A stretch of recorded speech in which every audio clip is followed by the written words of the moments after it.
Hello, Archie Dunlop here with Talking Astrology with Archie on Monday, June the 29th, 2026. Today there is a full moon in Capricorn. Okay, the full moon might not be until tomorrow, but today, tomorrow, the full moon is very much with us, and we also have Mercury going retrograde. And so when you've got a full moon and Mercury going retrograde at the same time, or pretty close to each other, that is potentially a big deal. So, in this video, I certainly want to spend some time looking at the full moon, and I will additionally be, going through, all the 12 signs and seeing how this full moon is going to impact the 12. So let's start off by looking at the broad astrological situation. So here is the chart for today, Monday, June the 29th. 2026, set for noon, New York time, and you can see that the moon is at 4 degrees Capricorn at noon. By the way, don't forget to like and subscribe if appropriate. So, moon in Capricorn, and the sun is in Cancer. So, in other words, the moon is moving towards an opposition of the sun, and the full moon becomes exact at 0 degrees 56 minutes past midnight tomorrow, Tuesday, London time. But if you're in the Americas, then this afternoon or this evening, the full moon is exact. And so, this full moon is very much going to, dominate the day. And so as far as what the moon does, the first thing the moon does, when it moves into Capricorn, it makes a trine to Chiron, and it also makes a trine to the South Node. So, in fact, we have got a grand trine in Earth signs, you could say. Moon in Capricorn, Chiron in Taurus, and the South Node in Virgo. If you put in the North Node, you could say there's a kite. So there's the grand trine, and then it's sort of bisected by the nodal axis. And so, if you put that together, you might say that as the moon moves into Capricorn, we might be thinking about the past. Moon trine the South Node. And the past might bring up memories, it might bring up wounds. We remember things from the past, and we then perhaps have a choice. We can brood on the past, but we can alternatively decide that we're going to move on from the past and move it perhaps to the next level. And so, with Chiron, it might start as a wound, but it might end as us maybe feeling we have to do something, we have to say something, even make a scene. That's how Chiron can work. Chiron does have a rebellious element to it. And, just because it's the past doesn't mean it's wrong. Sometimes, with the South Node, it's often said that the South Node is a negative force, that, it's something we should move on from. But, we can't entirely move on from the past. We have to take the past and kind of move it to the next level, which of course, South Node in Virgo and North Node in Pisces. So maybe we take something from the past, the South Node in Virgo, we incorporate it, and then we just make it part of who we are, and it becomes something natural and quite emotional, and that's perhaps where the North Node in Pisces comes in. So you do think about that grand trine. I think it is something quite important. And then we have got just before the full moon, we've got Mercury going retrograde. So Mercury goes retrograde at, I think it's 36 minutes past 6 in the evening, London time. So, that would mean late morning, lunchtime, around then in the Americas. Mercury goes retrograde, and I can say the usual stuff about Mercury going retrograde. The next 3 weeks, things might be slower than usual. I mean, that's how one normally sees Mercury retrograde. Communications getting disrupted, getting stuck in traffic. But it's not all negative. I mean, with Mercury going retrograde, we perhaps have a chance to go over things one more time. So we thought we'd covered the material, whatever that material might be. We thought we'd covered everything, but as Mercury goes retrograde, we're thinking, well, maybe there's still something left. And so before taking the initiative, before moving to the next stage, we need to do some reviewing, and maybe that's a good way of using Mercury going retrograde.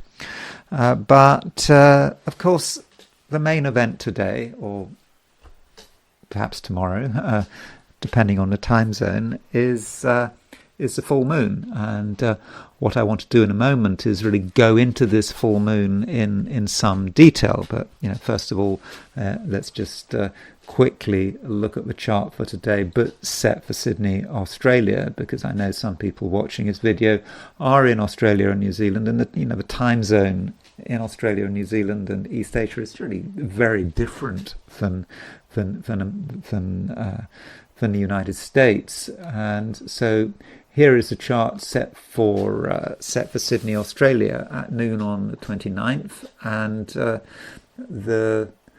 the moon is in fact in Sagittarius, so that shows you how different it is. So if you are in Australia or New Zealand, for much of the day the moon is in Sagittarius. It's void. It's void, of course. It's made its last aspect before leaving the sign, and so for the first part of the day, in fact for most of the day, it just may feel that not much is going on. And Mercury is not retrograde yet. It's stationary, but it's not retrograde yet. And the full moon is pretty close, but it's not really there yet because the moon is in Sagittarius and the sun is in Cancer. So if you are in Australia or New Zealand, things really don't happen until the moon moves into Capricorn, which would be maybe sort of a late afternoon, and then the run up to the full moon does start. And then there is the heliocentric picture, putting the sun at the center of the solar system. So the sun, we don't see the sun in this chart, but we do see the Earth instead. And so the Earth is at 7 degrees 56 Capricorn. Yeah, that's right. And it's making a square to Saturn. And so Earth square Saturn, it may say a lot about today. I mean, the Earth it's a planet we're living on. It's square Saturn. So there could be some real frustrations. It may be difficult to get things moving. And that would kind of fit with Mercury going retrograde, and indeed the full moon and Mercury going retrograde, very close to one another. At the time when Earth is square Saturn, it just might just feel that things are coming to a halt, that things really are very, very slow. And also challenging. I mean, another aspect we've got, Mercury is making a sesquiquadrate to Chiron. So Mercury and Chiron, 135 degrees apart. In fact, Venus is making an opposition to Chiron. Venus in Libra making an opposition to Chiron in Aries. Remember, this is a heliocentric chart. Chiron is not in Taurus yet, heliocentrically.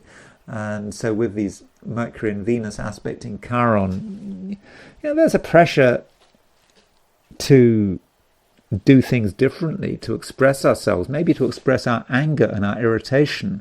But with Earth square Saturn, there's still something holding us back. So there is there is some tension here. And I think this is shown, both sort of geocentrically and heliocentrically, and of course it is the build-up to the full moon. And so let's now look at this full moon. So here's the chart for the full moon. I've set this for London. So the full moon takes place at just after midnight at 0:56:42 a.m., at least according to Astro.com, which has loads of ephemerides, and I use the ephemeride. That's where I got the exact time of a full moon from. And so this full moon is, as you can see, it's in Capricorn. Moon at 8:15 Capricorn, opposition the Sun at 8:15 Cancer. And one thing I should say about this full moon is it takes place pretty close to Mercury going retrograde. The distance is just over 6 hours. So that matters. So, full moons are pretty regular events. Obviously, they take place every month. Not a big deal, a full moon. Likewise with Mercury retrograde. Mercury goes retrograde regularly through the year. But usually Mercury retrograde and the full moon don't happen at the same time. But this time they do, within 6 hours of each other. And so you have got a major change happening, a change of direction happening. Suddenly Mercury is stationary. Suddenly we've got a full moon. And this can represent a real change in mood. And this change in mood, for example, could be reflected by the markets. Must make it clear, I'm not making any forecasts about the markets, but I think it would be very interesting to see what the markets are doing on Monday and Tuesday, as you see the full moon and Mercury retrograde coming together. Looking at the news, I'm making this video early on Sunday morning, Pacific time, and I know that there's stuff going on in the Straits of Hormuz. Again, we thought we had a memorandum of understanding between Donald and the Iranians, and they're firing missiles at each other. I haven't really gone too much into the details of it all, but how the market's going to respond. But I'm not saying the market's going to crash Monday, Tuesday. I'm not saying anything. I'm not making any forecasts really here. I'm just pointing it out. It could be the opposite. So I just think we need to look at that and look at the way people's moods change. And so with a full moon, in general, with a full moon, I like to see the full moons as being about the truth, seeing things for what they really are. And so, I don't know, for example, in the Gulf, Trump's been supposedly had a deal with the Iranians. A lot of people are thinking it's a bad deal. So if you've had a deal, well, people see, well, this is the truth of the matter. And it could be in your life. You've been perhaps working on something. You've been unsure about something. You weren't quite aware of what was going on. But with the full moon, the truth is available. The truth can be available, about something you're working on. It could be about another person, some of your aims, and that is a good way of seeing the full moon. And this particular full moon is Sun in Cancer, opposition the moon in Capricorn. And there is this, it's obviously this tension between the Sun in Cancer, moon in Capricorn. Sun in Cancer, Sun in a water sign, quite sort of emotional, imaginative even.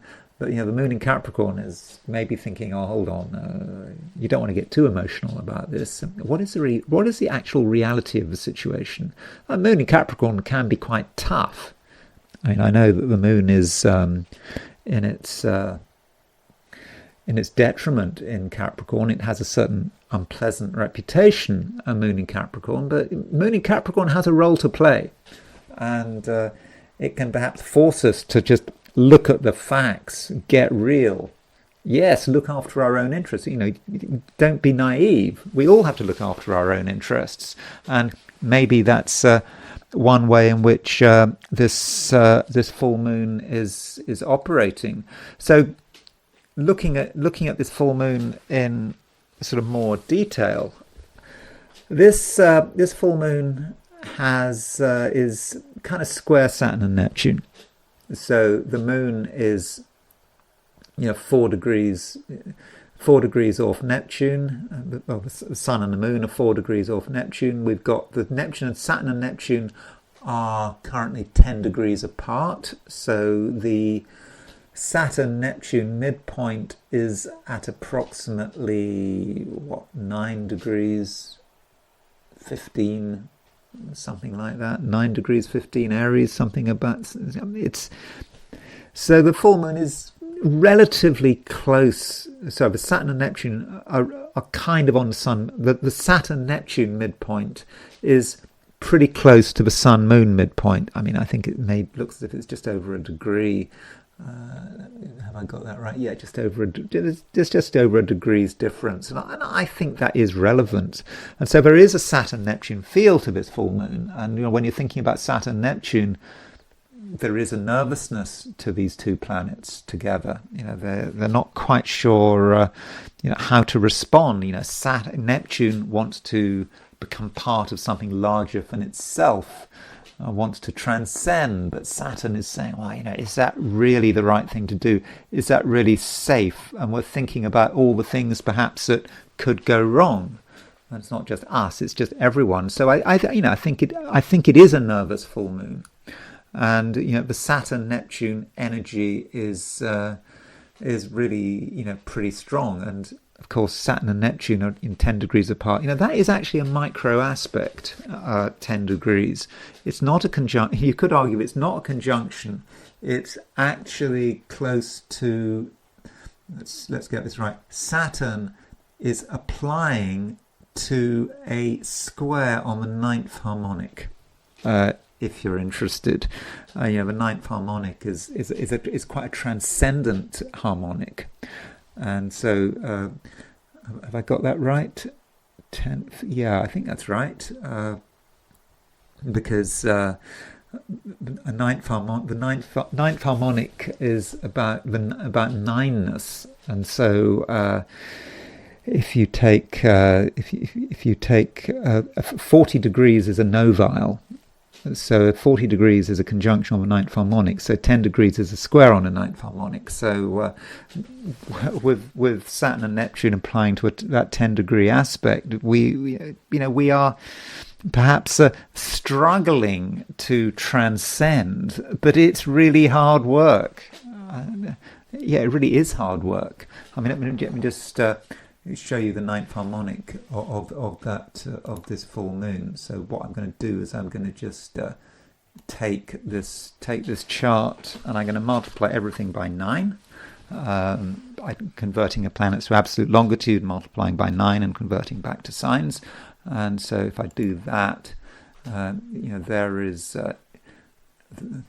Saturn, there is Neptune. So you can see that's a ninth harmonic chart, and yes, Saturn and Neptune are making a square. We do want to transcend. The ninth harmonic, I think, is about bliss. We really want to move into something else, but Saturn is saying, we can't do it, or we're struggling there because we're afraid. And I think that may be part of what this full moon is about, at least perhaps on a psychological and spiritual level. So let me just go back to the normal chart again. Apologies for that sort of harmonic diversion, but there's Saturn and Neptune certainly can't be ignored here. We have to look at what else is going on in this chart. So this full moon brings certain things out perhaps manifests them, and it's we know that at the time of this full moon, Mars is making a conjunction to Uranus, Mercury is direct. There's our Mars-Uranus conjunction.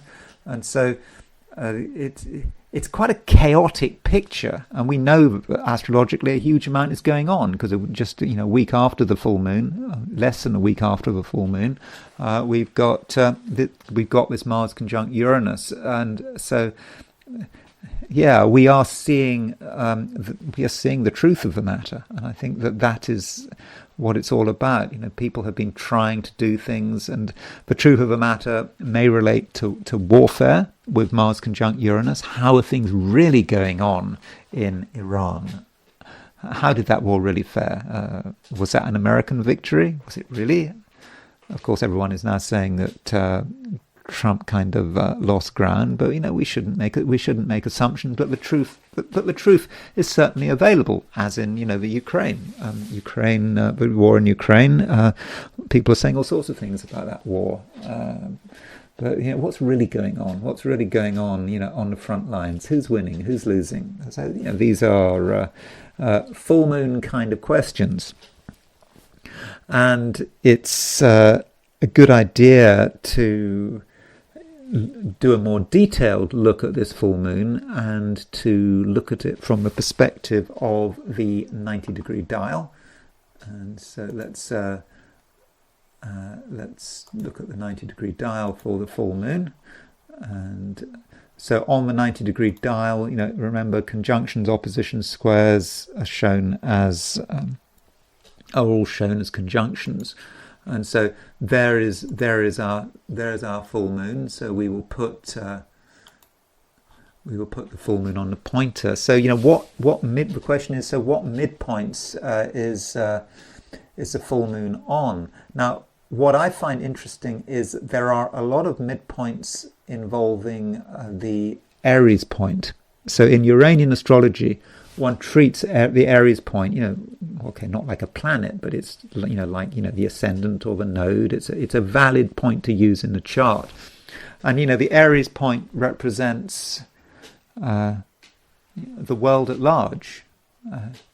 It's if you think about the Aries point, it kind of is an extension of the ascendant and the node. So the ascendant represents our connections, me and my connections, your connections, but your connections perhaps with one other person. And then the node represents your connection with the group. The Aries point represents your connection with the whole world, and that is one way of looking at it. So just see it as not as a hierarchy, but as a ladder. You start with the ascendant. You meet with sort of one or two people with the ascendant. Not the node, you meet perhaps a group of friends. And then the Aries point, you meet the whole world. So that's how you might see the Aries point. And on the other end of the Aries point, we have a sort of a conjunction between Saturn, Hades, and Kronos. And so we've got the Aries point on the Saturn Aries point. And of course, I'm using the Uranian planets here, these hypothetical planets developed by Alfred Witter at the beginning of the 20th century, in the sort of 1920s, and just immediately around the time of the First World War. But keeping it simple, certainly the North Node the full moon on the Saturn Aries point really does suggest reality. Saturn and Aries. Saturn is reality. Saturn is the reality of what's happening on this planet. Remembering that heliocentrically we also have Earth square Saturn at the moment. And then the full moon on the Hades Aries point, just being aware of everything that is wrong with this world, and the decay, and it's just not getting any better. And then Aries Kronos. Kronos is about governmental power, organizational power, again with the Aries point. So you throw all that together, and there is an awareness of limitation. There is an awareness of the power of government, and there's just an awareness of stagnation and decay. So if we open our eyes, as we should do, at a time of the full moon, the picture we see may not be entirely pleasant. And if we can sort of be realistic about it, I think that is very much the right approach. And then it might be a good idea to think about the Aries point from the perspective of astrocartography. So let's look at the astromap here. Here is the astromap, and just here we go. So here's sort of a map of the world, and here you can see this yellow line here. You see this yellow line going through the British Isles and going through Western France. So that is, this represents all the places where Saturn is on the ascendant at the exact time of the full moon. And then we've got this red line here, which is all the places where the moon is on the midheaven. There's perhaps something going on here. You look at Barcelona, maybe London, Paris. There seems to be perhaps quite a lot of sort of negative energy here. Saturn rising. There are things that one has to realize here, and there is perhaps an awakening here, an awakening, but not particularly pleasant awakening. We just see the truth, for what it really is, and looking at other places. There's Uranus and Mars. These are all the places where Uranus and Mars is on the ascendant. You can see it goes through the Black Sea, seems to go through Odessa, going through Western Ukraine and Poland, and so there are some places to consider. What about Cuba? Cuba, this new moon. If you set this chart for Cuba, if you set the full moon for Cuba, then it's right. It's quite close to the ascendant and the descendant, so maybe Cuba is somewhere to watch for. And we know that Trump is dead set on overthrowing the regime in Cuba. I haven't really thought much about it. One wonders whether he will be successful. I don't know. Of course, Trump has got quite a lot on his plate at the moment, and so we can then use this chart to look at. We can then set the full moon to different places. So let's start off by setting the chart for London. So here is the full moon set for London. Now we know, as far as what's happening in the United Kingdom, is that it would appear to be the last days of Keir Starmer. Okay, it's not a guaranteed thing, but if I've understood it right, if Andy Burnham is planning on taking over from Keir Starmer as Prime Minister, he's now a Member of Parliament. If no other Labour politician gets sufficient support, then it will be Andy Burnham will be Prime Minister. I don't know, by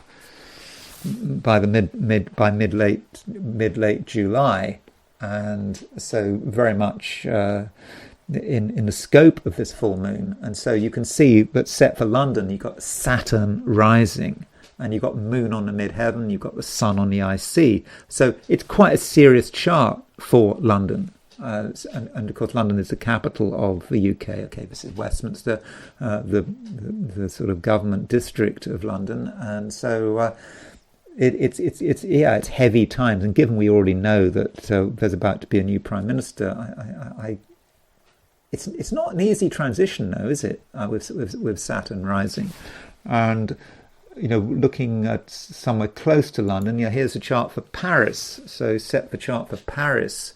The moon is on the midheaven in Paris, and Saturn pretty close to the ascendant, not as close as it was for London, but I think that's again potentially quite a difficult chart. So if you're French, I don't know what's going on in France. We haven't heard so much about Mitterrand.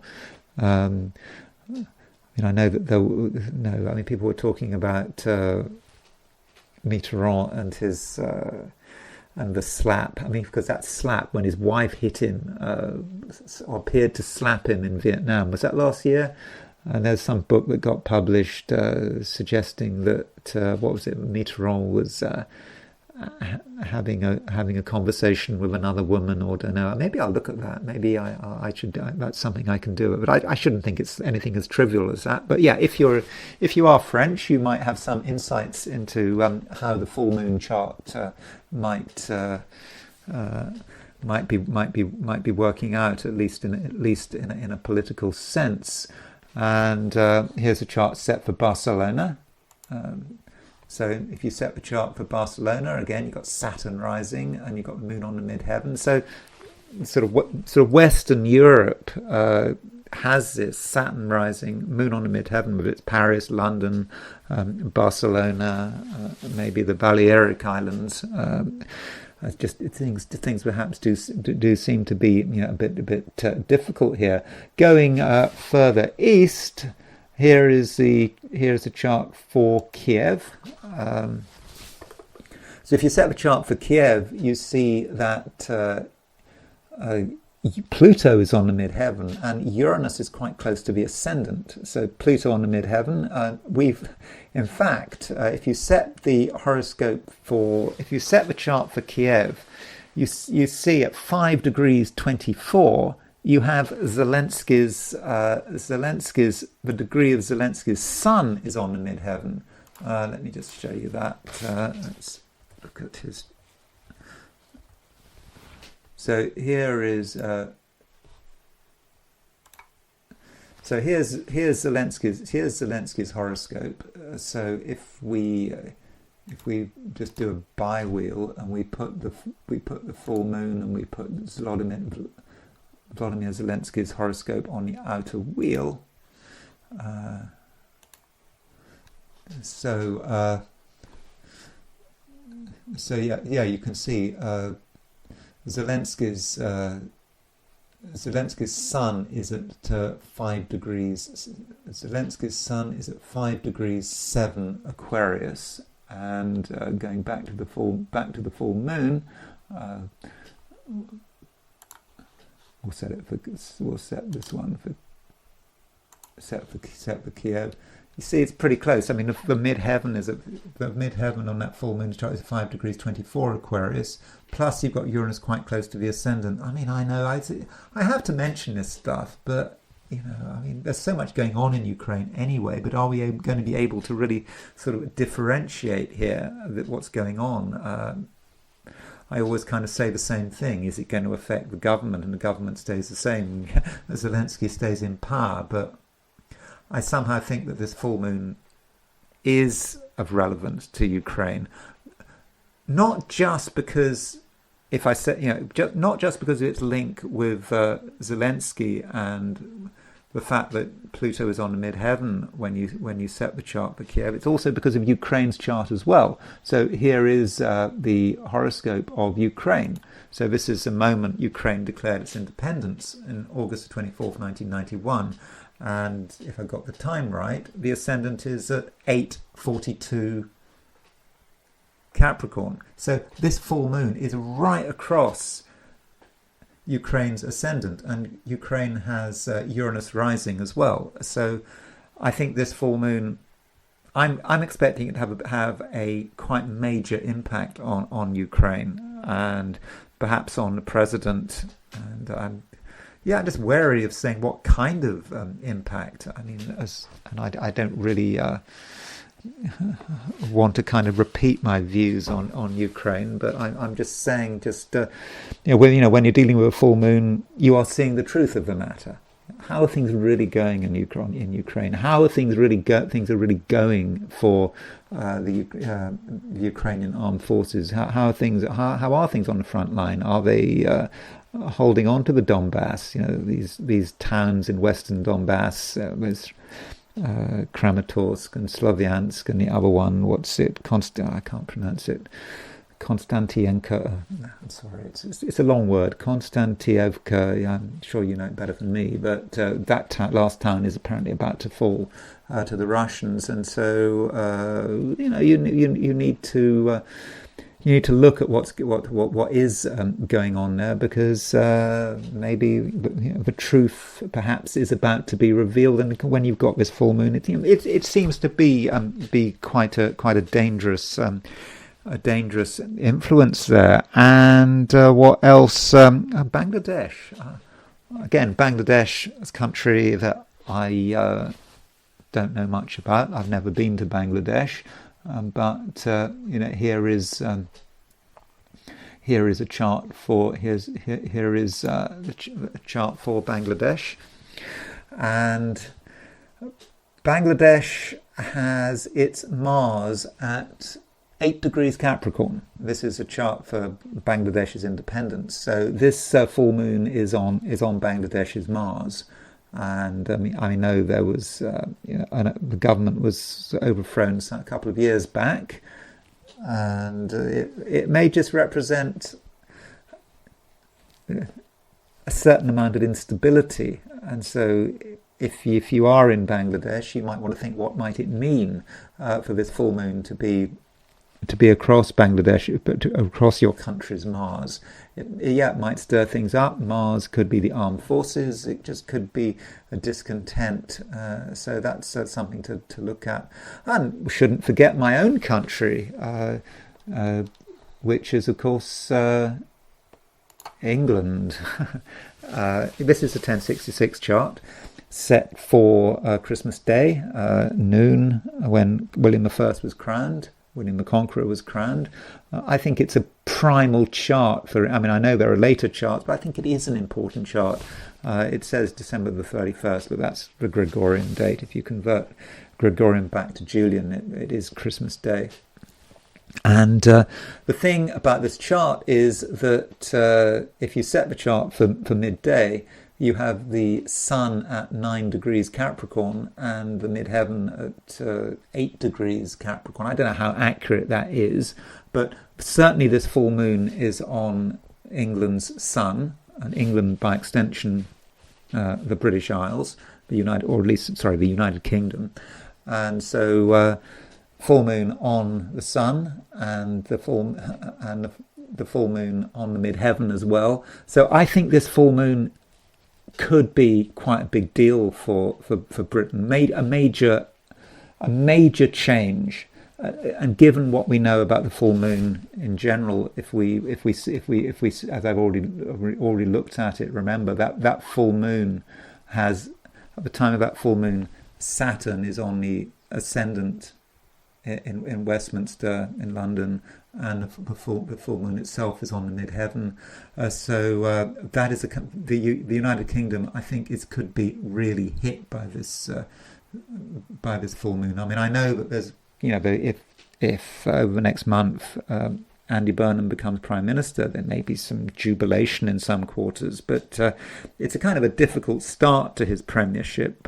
But my general view is that he's probably not going to run into trouble until next year. But I will be looking at his chart again. Once I know for sure when he's going to become Prime Minister, and we can set up a chart for Andy Burnham's government. But anyway, that's something I'll do as soon as I get the information.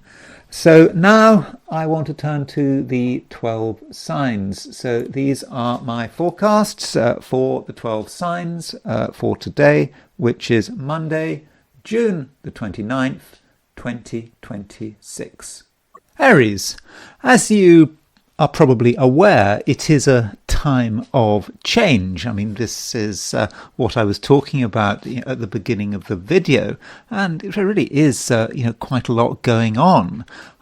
Mars is now in Gemini, and so that is something for you to take on board. And I think Mars in Gemini is going to make life easier for you. Mars in Taurus, I don't know, it just became, too much of a good thing.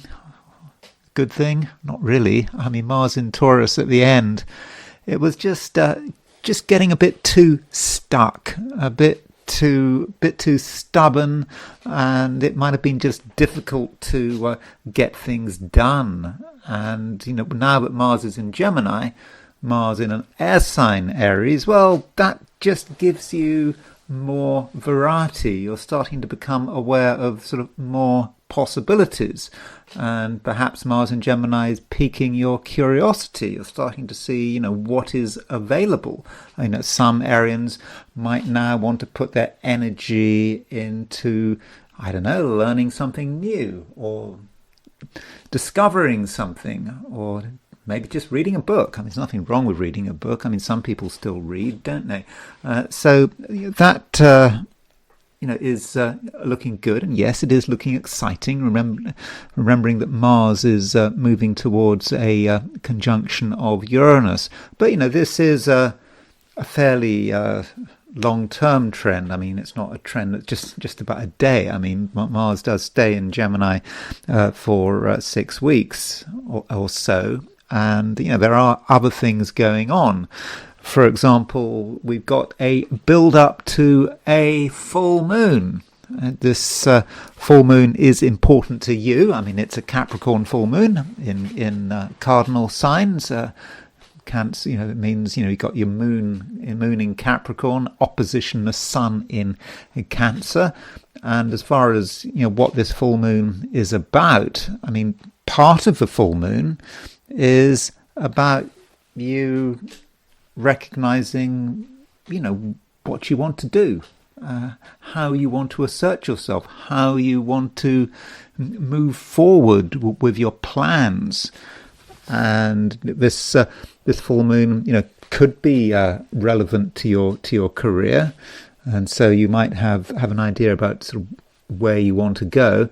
But at the same time, with this full moon, you're perhaps aware of things that might be holding you back. It could be particular individuals. Perhaps there is a clash between your ambitions and your family, or it just might be the whole weight of the past. Now, Aries as a sign, likes to be assertive, likes to be fairly forward thinking, but right now, having to deal with the past, having to deal with perhaps the complications of the past, well, it's not something you necessarily want to do, but it just might feel somewhat unavoidable. And with the moon in Capricorn and the sun in Cancer, that axis, Cancer Capricorn in the Aries chart, can be about the past. It's also a parental axis, and so in that sense, this full moon for some Arians may be quite psychological. Thinking about the influence of your parents, and it doesn't matter if your parents are still around; they've still got an influence. You still have at some level tried to integrate your parents. I'm not a great expert on Freudian psychology, but isn't there something called the super ego? The super ego is you sort of integrate authority, and that can be the authority of your parents, and you integrate it, you make it part of who you are. And so you can perhaps see the past, see your parents in yourself, or at least one of your parents. And so perhaps with this full moon, there is a sense of realization of how the past has a bearing on the present, and if it has a bearing on the present, it's likely to have an impact on the future as well.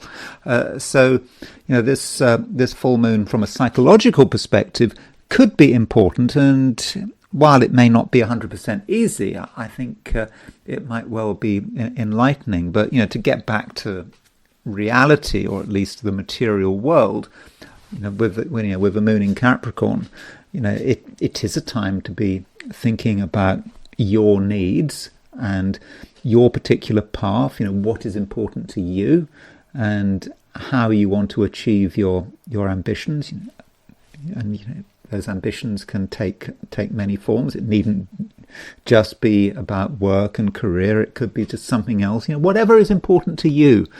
And I think that at the moment with this full moon, you recognise, what could be holding you back. But I think that if you handle things right, and you are able to deal with the truth, then you have an opportunity to move forward and to understand, what has been holding you back in the past. And additionally, this full moon is kind of linked up with Neptune. I mean, the moon's making a square to Neptune at the moment, and that Neptune is in Aries, and the sun is still square Neptune. It's sort of moving from a square to Neptune to a square of Saturn, and this Neptune for you might not be about confusion. I know we often see Neptune as being about confusion, but I mean that would be a pretty bad thing to say to every single Aries, with Neptune moving through your sign until 2038. Oh, it's going to be a confusing time for you. It's not like that at all. I mean, okay, it could be like that, but it doesn't have to be like that.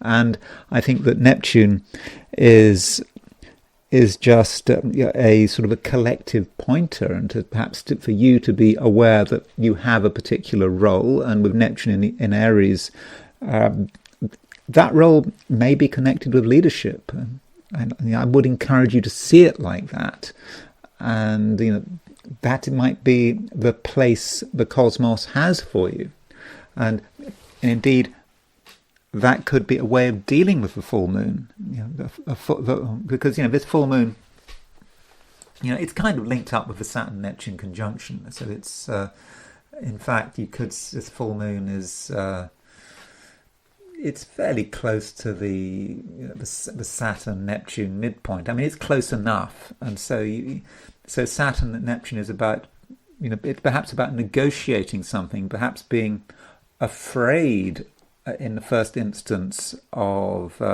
moving forward with your ambition, but then realizing that it's something you can do, that you definitely have the discipline in order to progress. So overall, Aries, I think that it is an important time for you. It's a time when things really can come together. You're certainly aware of everything that might be holding you back, but with awareness, arguably comes liberation, and you can break free, and also understand what it is that you're supposed to be doing, and in that sense, you could be quite sensitive to the world around you. You just pick up on things. It's not typically Aryan to be so sensitive, but I think that right now you just have a good understanding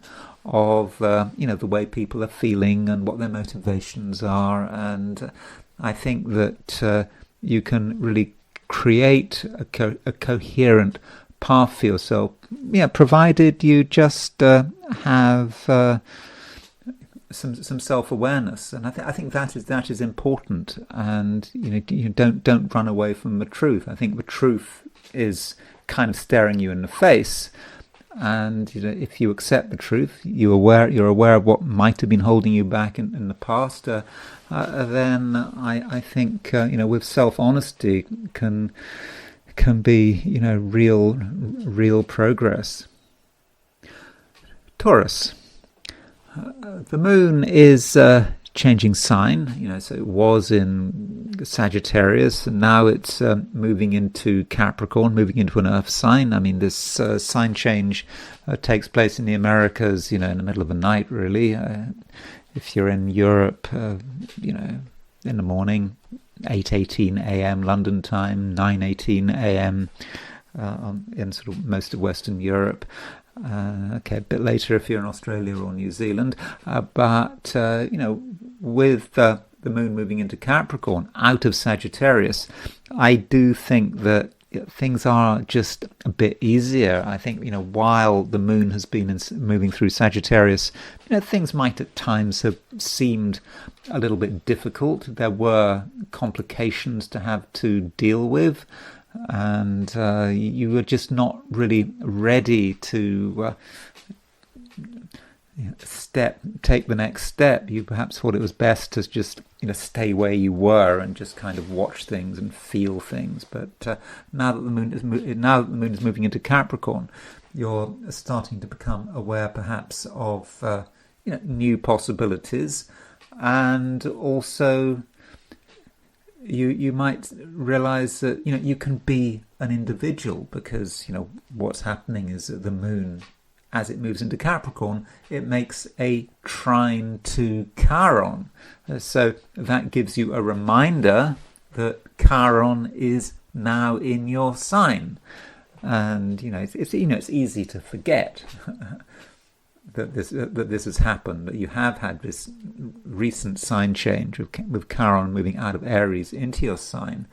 And there are a number of ways of looking at Chiron, as I've already discussed. When I talked about Chiron in Taurus and Chiron in Taurus and you, but it is about you, the individual. I think that's a way of looking at it. It's not just about the wounded healer. It's about you perhaps being rebellious, being controversial, wanting to even stir things up. And so the moon in Capricorn trine Chiron in Taurus might give you the opportunity to see things in a different way, a new way. And you don't have to be stuck in any one particular state. That can happen to some Taurians. You don't want to change, you don't want to move, but right now you see the advantages of variety. But it's not just variety for the sake of it. You do want to stir things up, and if you have the opportunity to be controversial and to make people stop and think, then I would suggest you go for it. But if you want to get people to stop and think, you've got to yourself be quite open-minded. It's not a time to be stuck on particular views of the world, particular ways of being. You've got to consider everything, and once you're ready to consider everything, you can perhaps force other people to take a more sort of open-minded view. And if we're talking about relationships, then you might have noticed a recent change. Mars has just changed signs. Mars has moved out of Taurus, out of your sign, and moved into Gemini. And with Mars moving into Gemini, you might notice a change in other people. You might have made some assumptions about certain people, maybe even people you know very well, people you might be in a relationship with. You thought you'd kind of work them out, and as Mars moves into Gemini, you might be starting to see a new side to their personality, or this person might be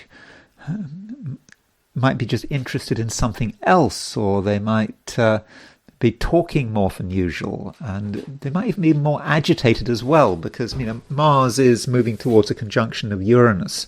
And that conjunction is exact. It's not exact right now, but it will be exact at the end of a week. In fact, I think it's exact on July the 4th, on the United States' 250th anniversary. So, that conjunction between Mars and Uranus is building up, and so you might notice a bit of a build-up in some of the people around you. Maybe there's just something they're worried about, or there's some degree of tension, so that's something that you perhaps need to think about.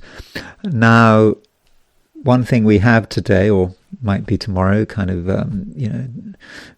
depends on your time zone, is a full moon. So this full moon. Well, in fact, it's sort of London time. It's tomorrow, Tuesday morning at 0 degrees at 56 minutes after midnight in New York and other parts of the United States. Well, it'll be perhaps late afternoon or this evening. You've got this full moon, and so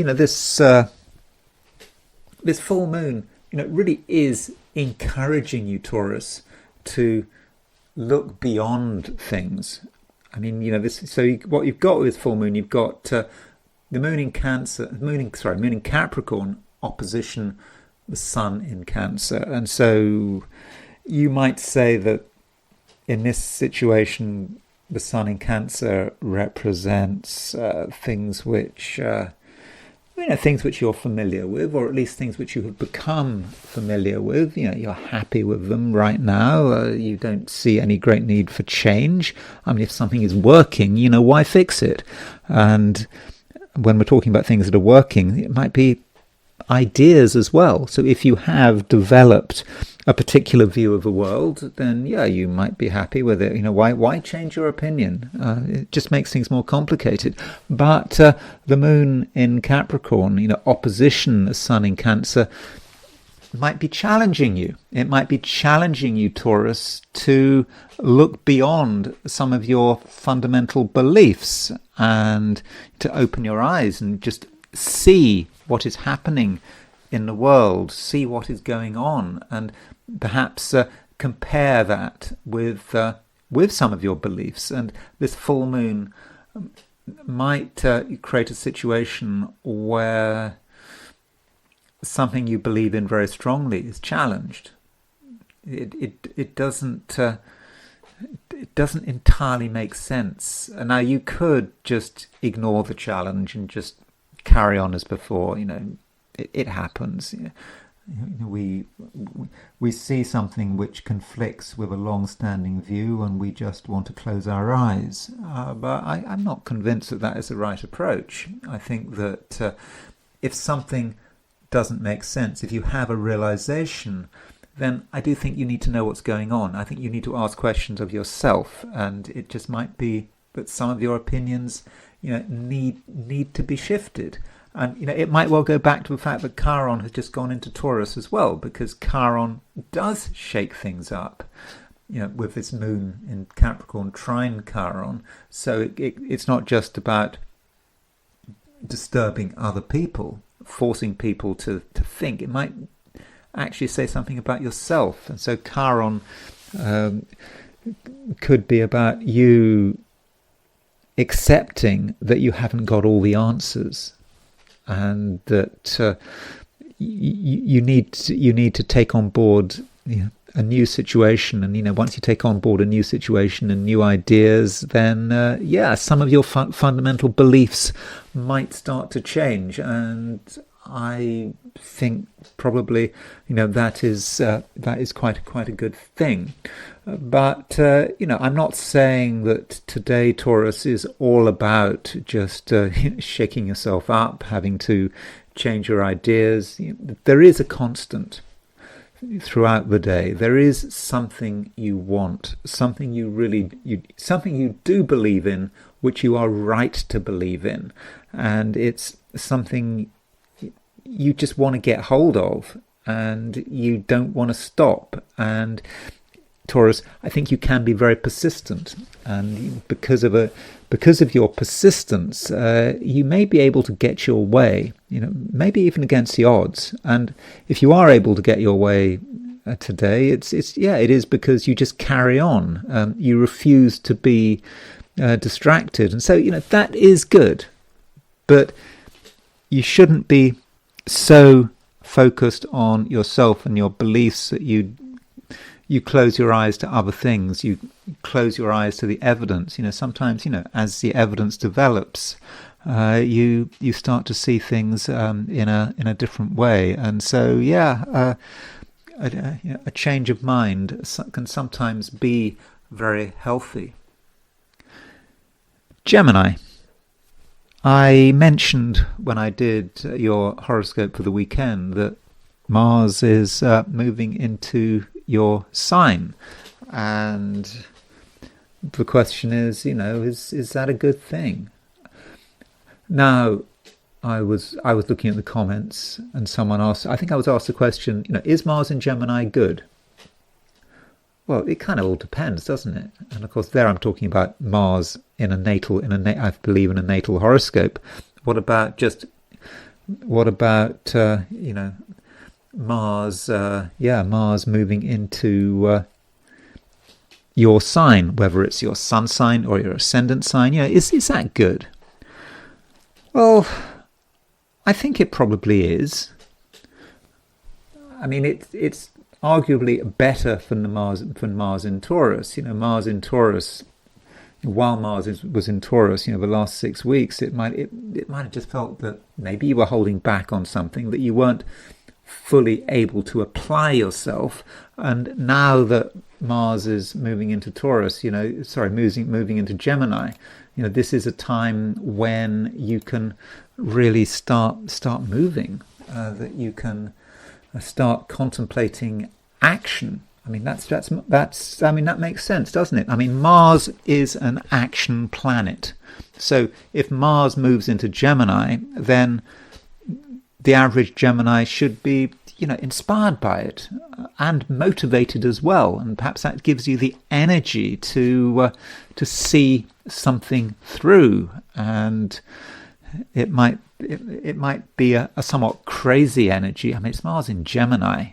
I mean, it's very different from Mars in Taurus. Mars in Taurus, was very single-minded, moving in one direction, not considering alternative possibilities. But Mars in Gemini, there are at least two possibilities. There have to be, don't there? I mean, because you've got Mars in a double-bodied sign, Gemini, the twins, and so maybe there are just two things that you're really, very interested in, and you just want to, perhaps do some experimentation.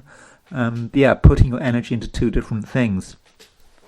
I mean, that can be a very useful thing to do. I mean, it's always good to multitask, but is it always good to be multitask? Well, they say that Geminis can do lots of different things, but one doesn't want to exaggerate. And there is perhaps some danger with Mars and Gemini that you scatter your resources. You just try too many different things, and nothing works because you just haven't given anything the time and energy it requires. And so perhaps, Gemini, you need to decide what is important, and maybe you've already decided what is important. Maybe while Mars was moving through Taurus in that 6-week period, you were looking at things and you were analysing things, and maybe you did realise what really mattered. And now that Mars is in Gemini, you perhaps can remember all of that, and that can give you some basic discipline, because the last thing we want is for you to just take on too much. I mean, you could exhaust yourself. But Mars and Gemini, Mars is in an air sign, and in terms of how you use that Mars in Gemini, it's likely to be through words and ideas rather than through action. I mean, typical Gemini. Although when Mars moves through Gemini, at some stage it will make a conjunction to your sun or your ascendant or even your moon sign. Obviously I don't know how you are looking at these 12 sign forecasts. If you're a kind of a sun sign person, then it's aspecting your sun. If you're an ascendant person, then your ascendant. If it's your moon person, then your moon. You don't underestimate the moon. I mean, I know that it's usually a choice between the sun sign or the ascendant sign, but you can use it with 12 signs in the moon. I think there's a real logic for that. I probably should put out a video about how to read your 12 sign horoscopes. Anyway, so I think this changeover, Mars moving into Gemini, is probably quite welcome. I think you're quite happy it's happened. But just remember that Mars is an aggressive influence, and it is possible to just get annoyed about something, unnecessarily annoyed about something, and maybe this annoyance is reflected by what you say or by what you write.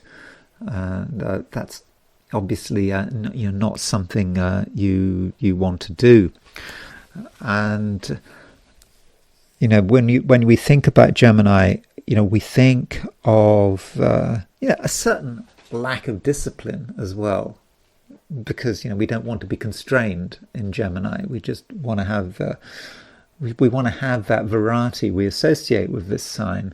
But I think actually, Gemini, you will have a certain amount of discipline today. I think that you will be quite aware of what is holding you back, and you're also going to be aware of the constraints under which you are working. And there are always going to be constraints. When I say working, I mean functioning, whatever it is. So whatever it is, whether you're if you're driving, for example, you're going to be aware that you have to drive within the speed limit, that you have to follow traffic rules. If you're doing something else, if you're working somewhere, that there are rules, there are conventions, and you are aware of that. In fact, you might even be a little bit obsessed about it. I mean, you could be obsessed about it because you are really annoyed that there is a set of rules that you don't really sympathize with, or you might alternatively feel that the rules absolutely must be obeyed, which is a kind of strange thing to say for the average Gemini, but it might actually work out like that. I've been thinking about myself. I've been thinking about rules and my attitude to rules and whether or not I follow rules. And I just to realize that me having my sun in Gemini, I find it very difficult to follow a rule if I don't know why it exists. And people can get annoyed with me for breaking a rule or not doing what I'm told. But the reason that would be because I don't understand why that rule is there. And of course, as soon as I understand the logic of a rule, then I'm sort of more likely to follow it. I don't know, that's just me. But the concept of rules, regulations, and why they're there, and whether or not you should follow them, I think that today, that could be quite important for you, Gemini. And we've got a build up to a full moon, because the moon is now out of Sagittarius. It's in Capricorn, and it's moving towards an opposition of the sun.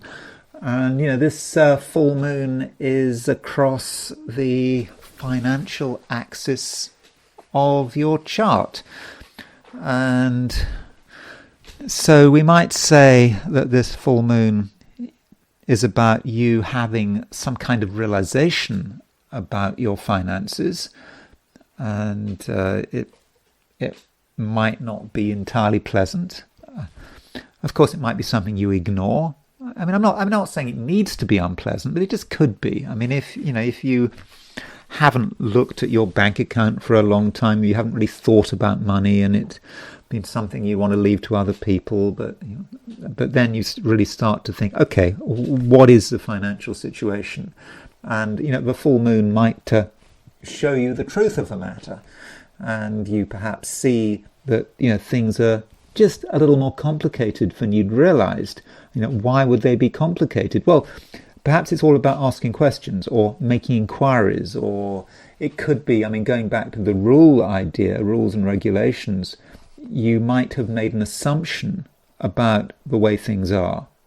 You'd assumed that you had, you'd fill in a piece of paperwork, you'd assumed there was a particular deadline or whatever it is, and then you actually do the research, you bother to Google it, and then you realize the deadline is right in front of you, or you might even miss the deadline. I'm not saying that's necessarily happened, but if you're making any assumptions about money today, if you have been, not just today, but if you've recently been making assumptions, it might be a good idea to question those assumptions and to check. And if you check, well, okay, it might be that you realise that things are fine, but it might be that things are perhaps a little more pressing than you had previously realised. But whatever it is, I mean, I think that's a good thing. It's got to be a good thing, hasn't it? And you, in fact, through an extra attention to detail, you could be saving yourself a lot of trouble. And it's not just a full moon we've got Mercury going retrograde. Yeah, Mercury stations today in late Cancer. So that tends to have an impact on Geminis. It particularly impacts Geminis if those Geminis are interested in astrology. I think if you're a Gemini who doesn't believe in astrology, who thinks astrology is garbage, well, it might not affect you so much. But then if you're that kind of Gemini, you're not going to be listening to me, are you? You're going to be, somewhere else. So if with Mercury going retrograde, of course it stays retrograde for the next 3 weeks, doesn't it? That's how long it stays retrograde, and Mercury will be retrograde until when does it go? It will be retrograde until I think it's July the 23rd, isn't that right? Something like that. So that's that is 3 weeks of perhaps having to wait for something. Maybe it's just not quite the right time, and during that retrograde period, there could be delays, and so don't be in a hurry necessarily to put things into action. And Mercury going retrograde, it's another thing that might have a financial side to it. With this Mercury retrograde, it could be, for example, you thought that everything was fine money-wise, and again you do the research or you ask questions and you realise that things aren't as straightforward as they seem, but it's not the end of the world. And while Mercury is going retrograde for the next 3 weeks, you perhaps have a chance to sort of go back over old ground, and Gemini, you can then make sure that everything is in order. Cancer. The main event of the day is a full moon. Okay, the full moon might not be until early tomorrow, tomorrow Tuesday, but it's here. I mean, the moon is moving into Capricorn, so it's opposition the sun in Cancer, and the moon moves into Capricorn. At 8:18 a.m. London time. Much earlier if you're in the Americas, a lot later if you're in Australia or New Zealand. That's not going to happen until sort of this evening, the moon moving into Capricorn. But the point is it's here, and this full moon for you, Cancer, is important because it's across the main horizontal of your chart. You've got the sun moving through your sign, and the moon in Capricorn moving through your opposite sign. And so when we think about full moons, we might be thinking about the truth of the matter, what things are really like. It's not a time for hiding or deluding oneself. One's just got to accept things as they are, and be ready to ask the right questions. So this full moon could say something about you and other people, how you relate to other people, how you understand other people. And you might have insights into some of the people you have to regularly deal with. It could be partners, friends, associates, people in general. Perhaps your whole attitude to relationships. You do see the truth of the matter, and I think that you become aware of the power dynamic. I mean, there's always a power dynamic, isn't there? Some people have the power, some people don't have the power.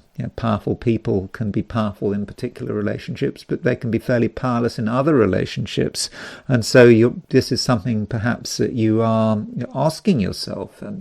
Who is in control? How much control do you have? And if you don't have much control, is that desirable? And it's certainly not a time to be taking relationships for granted, or to assume that a relationship need be a permanent feature of your life. It's a time to be honest with yourself, and to really think about what the nature of it all actually is. And I'm not saying that it's going to be an entirely easy process, but I do think that it's going to be beneficial.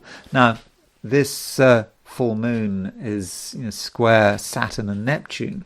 So Neptune is in Aries. The moon is making a square to Neptune. The sun is making a square to Neptune as well. And so this full moon, to begin with, might have a somewhat confusing element. It just might be not entirely clear about how you should move forward with it. And at times you might just feel, rather stuck. I mean, if you're dealing with people are complicated, and people are not necessarily being entirely honest with you. Not because they're being dishonest, but just it's just difficult for people to say what's on their mind. But it's then down to you to start to make sense of it all, and perhaps you should be thinking about what people want, what people are actually looking for. And it might be that what people are really looking for is direction. Now, you might feel directionless, it's possible, but you do have actually the capacity to lead, to direct, even to make decisions. And if you can do that, if you can give people clarity, then I think that is going to very much be appreciated. So with the full moon, your first impressions might be just not knowing what's going on. But if you think that you don't know what's going on, then probably a lot of other people don't know what's going on. And someone's got to make a decision. Someone's got to exercise some leadership, and I think that person could be you. And that would especially be the case if you're in a situation where responsibility matters, and where it's not particularly certain who is the responsible party. Well, maybe Cancer, it is time to demonstrate responsibility. So that. To my mind, looks pretty good. I mean, sure, it means you accepting that there's something you need to do, accepting that you have to take the lead. But I'm confident, Cancer, that you can handle it. But you don't have to be in too much of a hurry. I mean, let's not forget that Mercury is turning retrograde. Mercury in Cancer is turning retrograde. And so, I mean, the advantage of Mercury going retrograde is that it stays in Cancer for a bit. Longer. And it looked as if Mercury was about to leave Cancer and move into Leo, but no, it's going to go retrograde. And I think it stays in Cancer until, I don't know, was it August the 10th, 11th, something like that. So for the next, 6 weeks almost, you've got Mercury moving through your sign. Whether it's forwards or backwards, that's what it's doing. And so perhaps you have another chance to think things through. I mean, that's the advantage of Mercury going retrograde. You perhaps thought you'd come to conclusions, you thought you'd made decisions, but Mercury going retrograde just gives you another chance, and I think that is a chance that really can work for you. And in August, you just might become you might be much clearer about what really is important to you. And of course, I should point out that Jupiter is now on the absolute verge of leaving your sign. I mean, it really is pretty much there. As far as when Jupiter leaves your sign, let me just be precise. So Jupiter leaves your sign. Where's it gone? Jupiter leaves your sign tomorrow, Tuesday, at 6:52. I think that's right. 6:52 a.m. So that means that if you're in California, then late this evening, Jupiter leaves your sign and moves into Leo. I would then say that today, is there anything you've forgotten? While Jupiter is still in Cancer, you've got potentially a few hours left. It may be that there's just an opportunity that you haven't picked up on, that is just waiting for you, just something that you just have forgotten, something you were meaning to do, something that really could work very well for you. So yeah, maybe there's a possibility for you to do something, at the absolute last moments. So that is Jupiter moving through Cancer, and of course,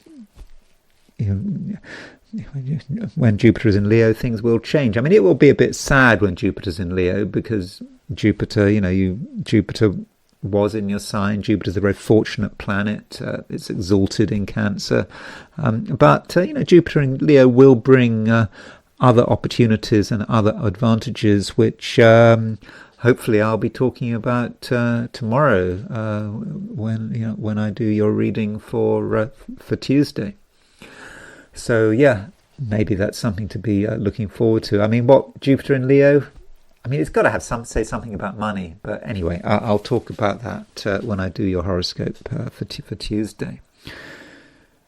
Leo, we have the moon currently in Capricorn.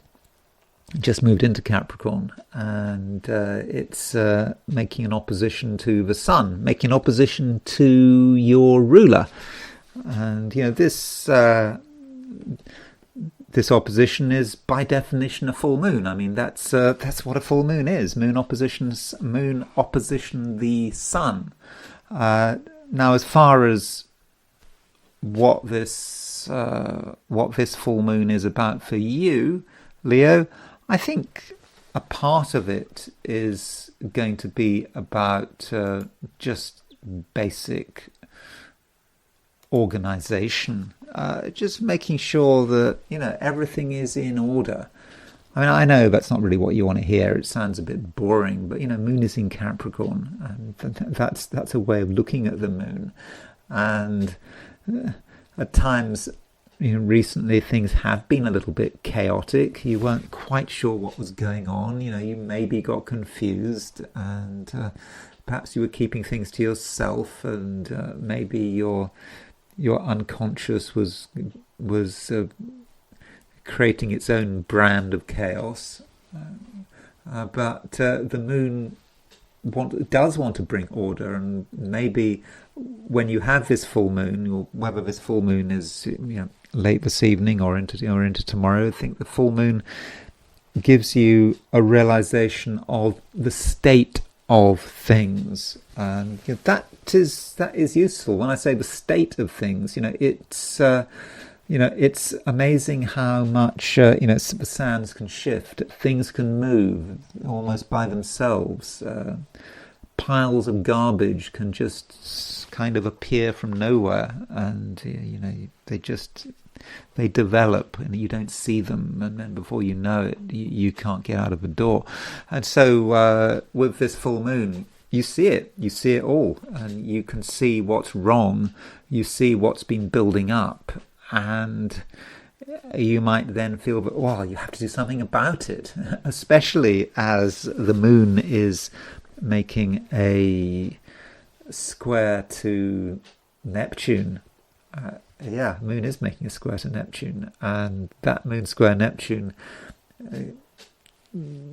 could be confusing. So there is a lot to confuse you, a lot to be unsure about. But moon in Capricorn square Neptune, it's like moon in Capricorn is almost the antithesis of Neptune. The moon wants to sort things out, wants to organize. Okay, things can't be entirely straightforward. Neptune has to be respected. There's always got to be an area which is not entirely clear, but nonetheless, moon in Capricorn can go a long way towards sorting things out. And I think that right now, Leo, this awareness of garbage and rubbish is going to be strong. And I'm not just necessarily referring to your garbage, your rubbish. It just might be what's around you, and the imperfections in your world, in your community, just could be very obvious to you. But it's nothing that you have to particularly worry about. But it's just something that you're just aware of, and you can only do a certain amount. You can start to think about your own world and how it could be better, how it could be improved on, and also your own routines, your own health and well-being, and you're perhaps thinking about what you're eating and drinking and breathing, and it perhaps might occur to you that you've allowed things to slip, and that now you can get things back under control, with the moon moving into an earth sign. And that's I think useful for you, because there has been a certain, it appeared, we did have Mars in Taurus, but now sort of Mars moved out of Taurus, so there was no Earth for a time, but now we've got Moon moving into Capricorn, and so you do have the opportunity to ground yourself and just become aware of how perhaps you were doing things which were perhaps unhealthy, or perhaps you were just neglecting things a little bit. But it's nothing that you can't sort out. Virgo. Mercury is now stationary. It's stationary retrograde, and that, of course, is relevant to the average Virgo, because Mercury, is your ruler, and Mercury is going to be retrograde for the next 3 weeks. And so over the course of this 3 weeks, Virgo, there may be things that you want to go back over. So maybe you were working on something, you were trying to develop something, and it seemed to be going well, but now that Mercury is going stationary, you're perhaps having second thoughts. And there's no harm in just taking a few steps back, having another look at something. Maybe there have been mistakes. Maybe you've just perhaps been a little bit careless in places, but that is the advantage of Mercury going retrograde. I mean, there are other things one can say about Mercury going retrograde. I mean, Gemini and Virgo, those two Mercury-ruled signs, are most likely to be impacted by Mercury going retrograde, and it might feel that there are certain delays. You'd like things to be happening quickly. You thought they were going to happen quickly. Mercury was, getting ready to change signs. At least you thought it was going to change sign. You thought it was going to move into Leo, but no, Mercury went retrograde before it had a chance to make that sign change, and will, in fact, stay in Cancer until, I don't know, was it April 10th, something like that? Sorry, August the 10th. So it's going to stay there for the next, 6 weeks or so. And so, yeah, that gives you a chance to make sure that everything is in order, and that everything has been done properly. And perhaps in terms of some of your ideas, some of your plans, they weren't properly laid out, and there may have been important considerations that you had missed. And yeah, these considerations might be about rules, regulations, customs, the way things should be done, and you perhaps that was an area that was neglected, but you now have a chance to go over it again, and you make sure that everything really has been done properly. Now, you could say that the main event of today and into tomorrow is a full moon. I mean, with the full moon, London time is actually tomorrow. In fact, it's 56 minutes past midnight on Tuesday. In the Americas, it will be late this afternoon or this evening, the full moon. But wherever you are, we can certainly feel the build-up to this event. The moment the moon moves into Capricorn, it starts to make an opposition to the sun. The sun and the moon are in opposite signs. Moon in Capricorn, sun in Cancer. And this full moon perhaps is asking you to think about who you are and your individuality, and do take yourself seriously, and allow yourself to be, and allow yourself to an extent to do what you want to do, because I think that this full moon is kind of indicating, Virgo, that you might recently have been just somewhat inclined to worry too much about other people's preferences, other people's tastes, other people's judgments. Not perhaps wanting too much criticism, feeling perhaps you've got to fit in, and that's such an approach may not really be very helpful, at least at the moment. You can't completely fit in. You can't always be trying to make other people happy, trying to just be a member of society and follow societal rules. No, you can't do that.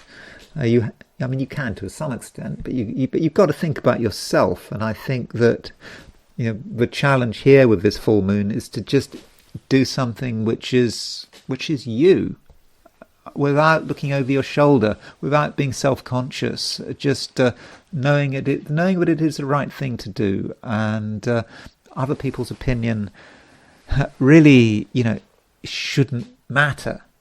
And if anyone, tries to, get in your way, then that cannot be tolerated. At least I don't think it should be tolerated.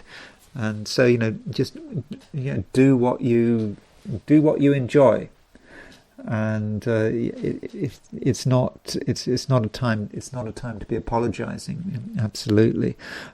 So that's something you can work on. And I think at the beginning of a week, sort of Monday, Tuesday, really think about what you can do well.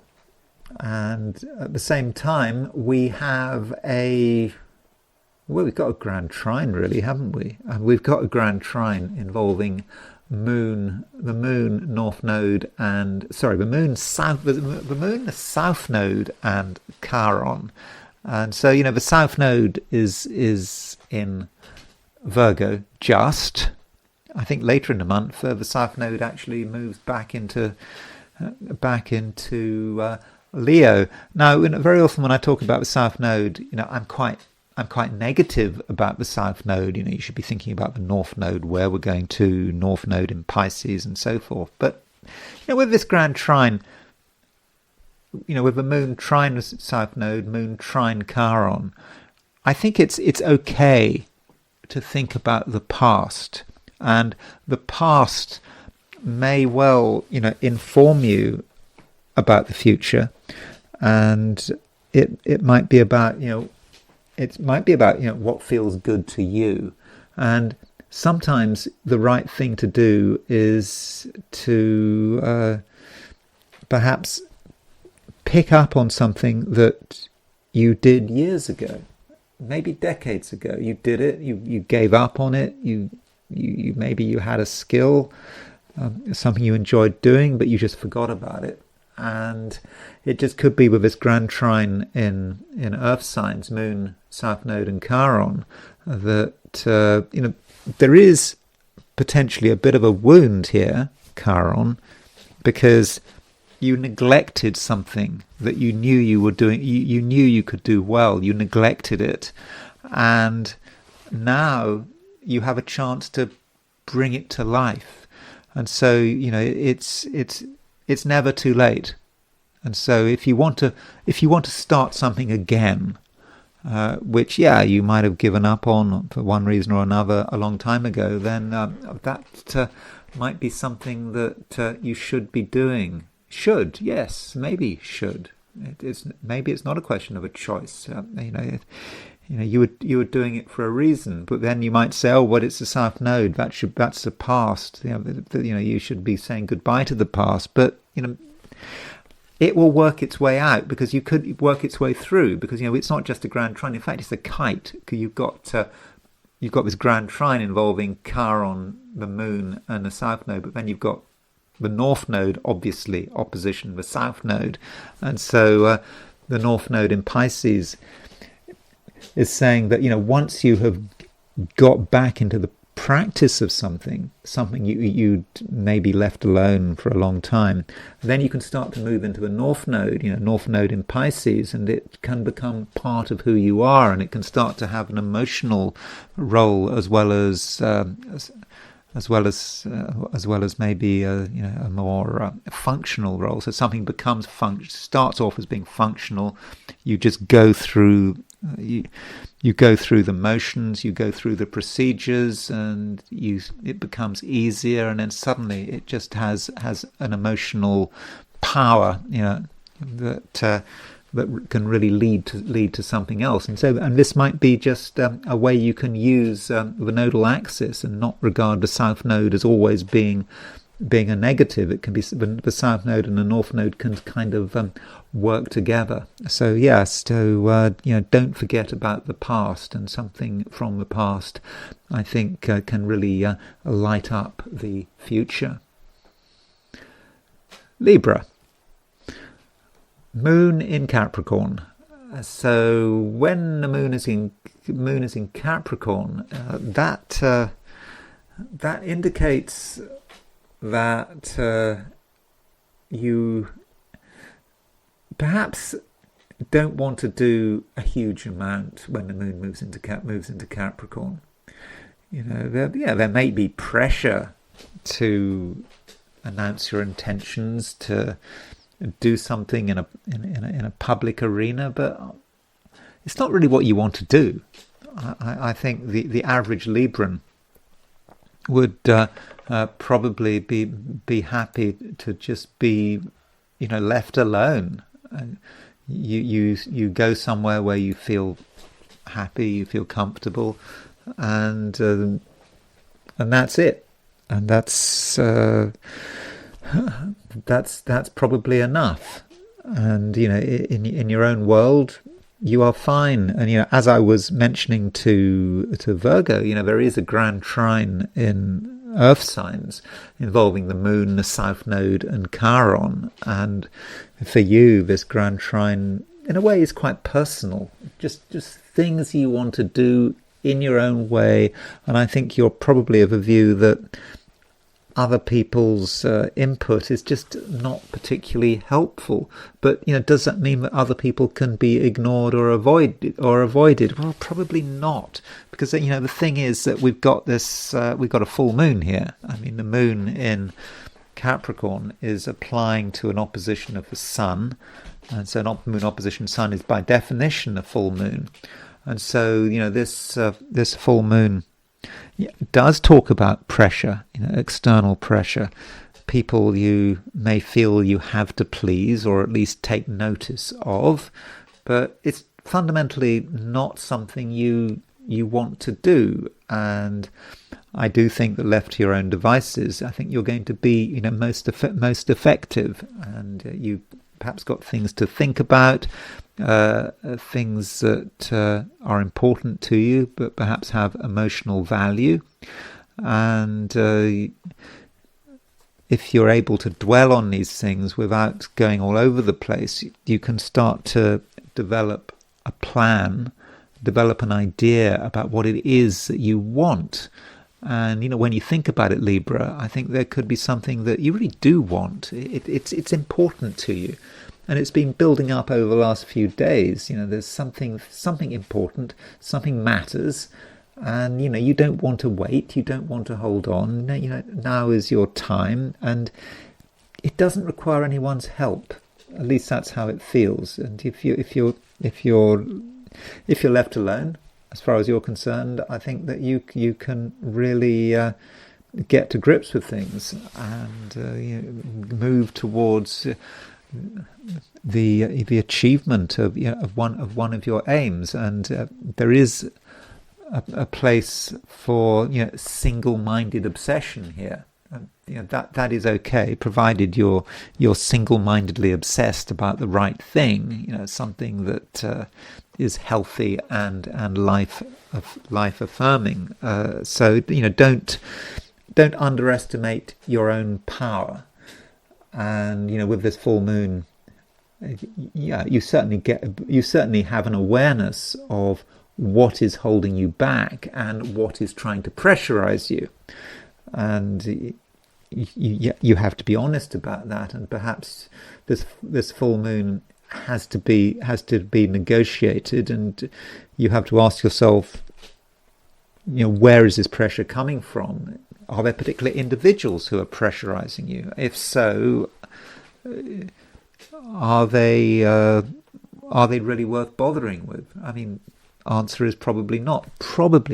But I don't think that everyone should necessarily be ignored. There are perhaps some people who are important who you do have to pay some attention to. But ideally, Libra, you wouldn't have to worry too much about other people and their demands. Now, one point about relationships is that Mars has changed sign.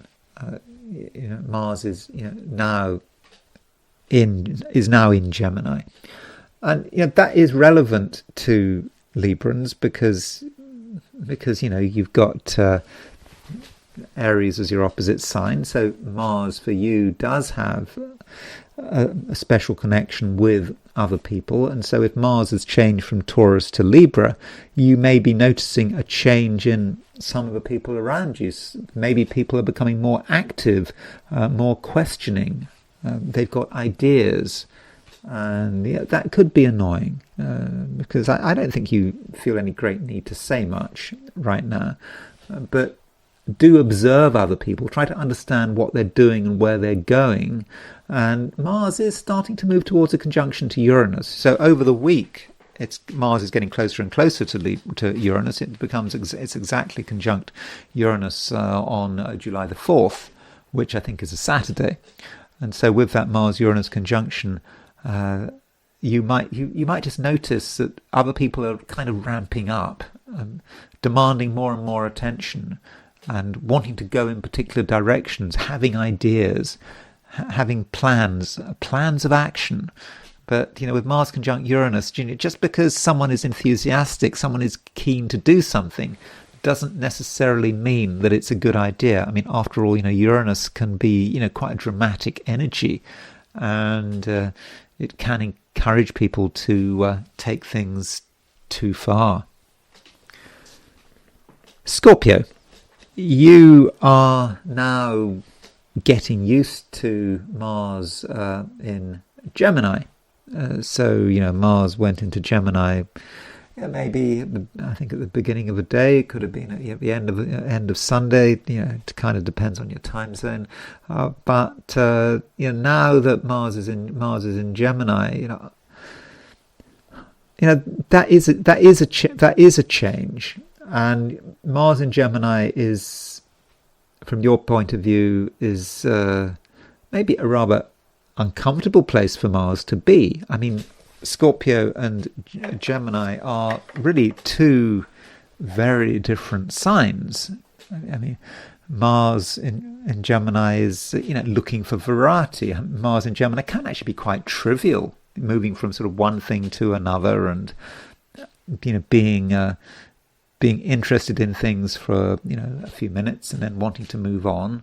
And I know that doesn't sound good, but perhaps you need a different approach. Maybe recently with Mars moving through Taurus, you've been just a little bit too focused and single-minded, and with Mars moving into Gemini, perhaps that's an opportunity to start to see things in different ways, to look at things from different angles, and I think that that could be quite useful. And maybe with Mars in Gemini, you're capable of doing more than one thing at once.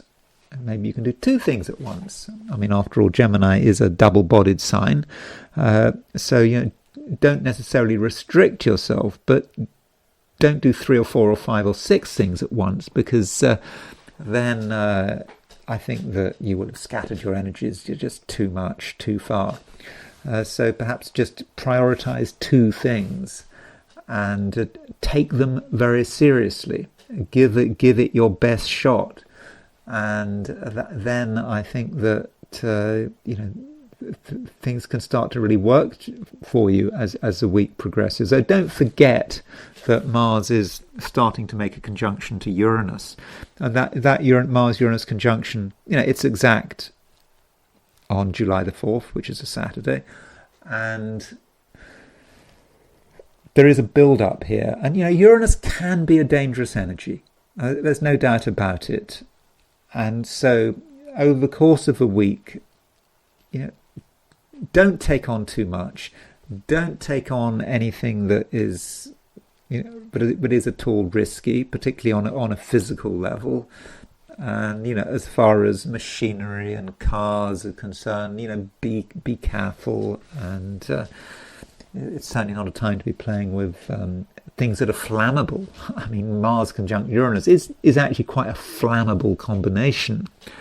And so, be careful with explosives. No, you wouldn't be messing around with explosives. But I mean, obviously, one should always avoid explosives. But no, you really do have to watch out for explosives. And of course, explosives can be symbolic. Things can become explosive. Conversations can become explosive. Links with other people can be explosive. You think you're saying something quite harmless and innocent, and there is an explosion. Or maybe you explode because something someone says, and that just makes you really annoyed, makes you angry. You have to respond.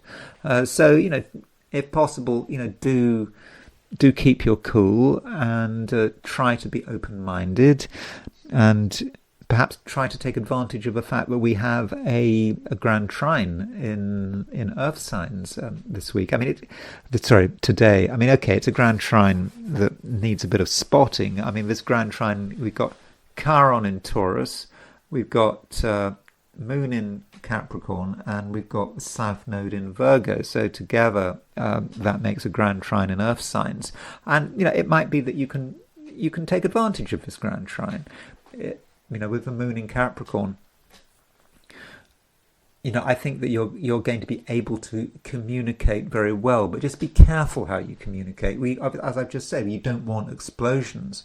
You can communicate in a serious, sensible way, and in a way that the average Scorpio is very good at. You know what's important. You decide what's important, and at the same time, you're trying to have an impact. You're trying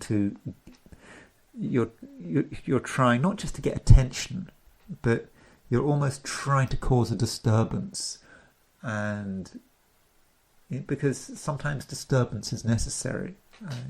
You want people to just stop what they're doing and listen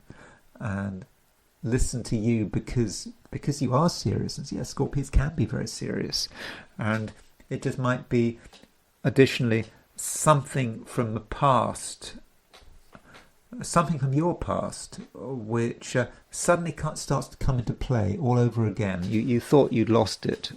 Perhaps you thought you'd lost some of your intensity, or something you used to take seriously and you no longer take it seriously, but somehow the past revisits, and the past may revisit in terms of what you say and what you suggest. And I think in this case it's a good thing, because just because it's the past, just because it's the South Node, doesn't mean that it's bad. It means that you're integrating things. And of course, we have a full moon as well today. Okay, it might be tomorrow. Kind of depends on your time zone. But the moon is certainly in Capricorn, and it's opposition the Sun in Cancer. And this full moon perhaps encourages you, Scorpio, to take something which doesn't make a lot of sense.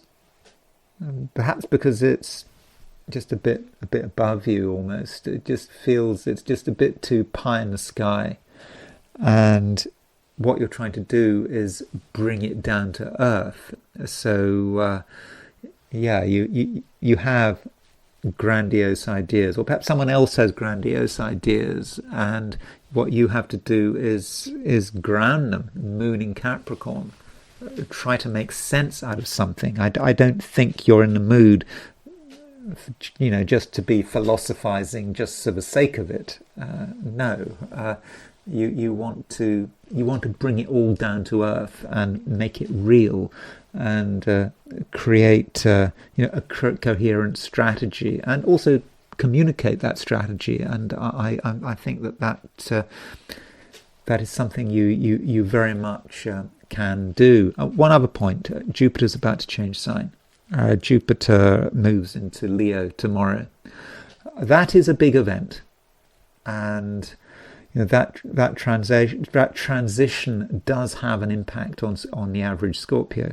In fact, if you are in California or West, or Hawaii or Alaska, I think, or British Columbia, then this evening Jupiter moves into Leo, and I'm very optimistic about Jupiter in Leo for you. I think that Jupiter in Leo is definitely going to create sort of new opportunities, perhaps at work, or in terms of really being able to tune in what is important to you, and what ambitions you want to follow. And that's certainly something I'm going to be talk about when I do my horoscopes for tomorrow, Tuesday. Sagittarius. Mars is now in Gemini, your opposite sign. And, Mars will stay in Gemini for about sort of 6 weeks. And, this could have some impact on you.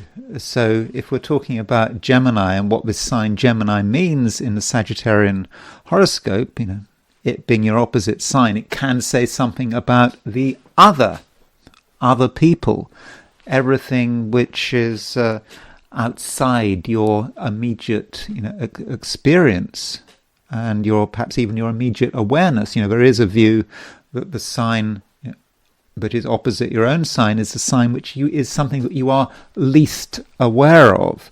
And so with Mars moving through Gemini, you may be very well.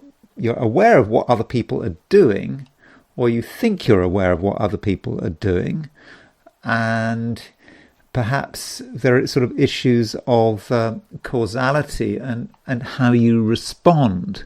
And so that's perhaps where the lack of awareness goes on. So if you see someone doing something that seems a bit sort of unusual or just seems strange, your immediate response, could be quite negative, because this is not how you imagine things. This is so different from you and the way you should be, you want it to be.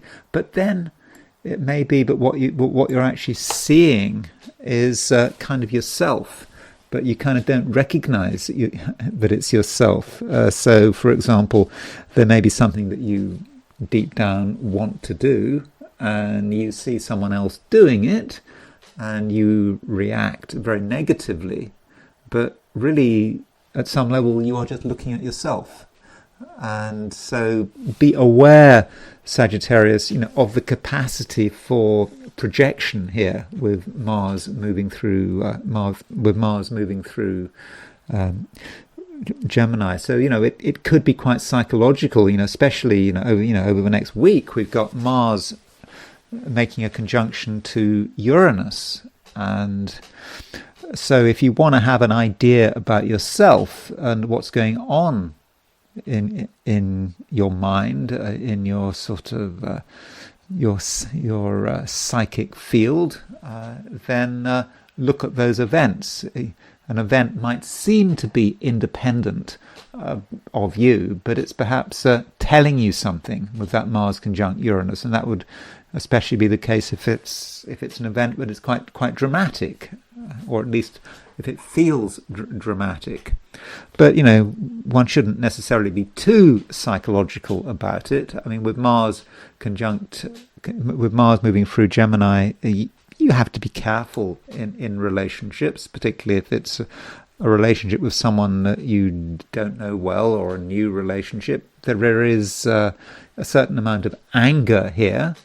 Well, I mean, it could be an existing relationship and everything used to be fine, but there is a sort of an outbreak of annoyance, and going back to that Mars-Uranus conjunction.